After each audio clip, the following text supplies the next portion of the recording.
sure that the profile is loaded, that the data is loaded. So let's go to our return here. And let's see, I'm going to actually replace this with fragment. And inside here, we'll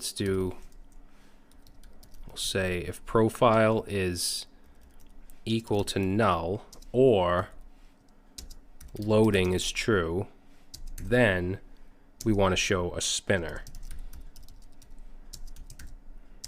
Else, then we want a fragment with all of our profile stuff. So in here, let's just say profile for now. And now we should see a spinner real quick. Okay, so when we reload, you can see the spinner, so that the UI isn't actually rendering until the data is loaded. So let's see, it's going to take a couple videos to create the whole profile, but let's at least put a back to profiles link so we can go back. So right here, let's say link, which I think we have to bring in. I don't think I brought it in. So we want to link to /profiles, and let's give it a class of btn light. And we'll say back to profiles. Okay, let's bring link in from React Router.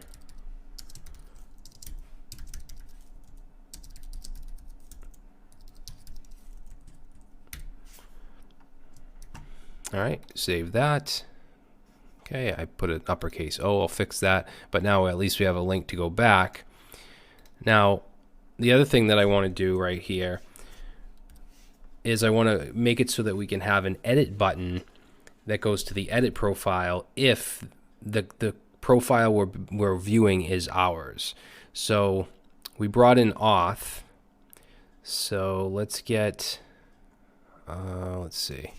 We'll just go right under link and let's open up some curly braces and let's say auth.is authenticated.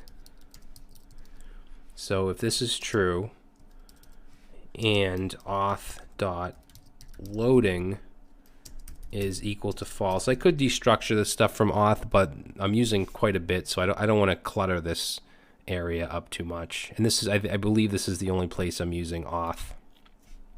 So we want to say if loading is equal to false and auth.user._ID is equal to the profile, the current profile we're looking at, .user._ID. If that matches, then we want to show a link to the edit-profile route. And let's also give this a class. So class, let's do btn dark. Okay, and then let's say edit profile. So we'll save that. Let's see if that works. All right, so obviously, I mean,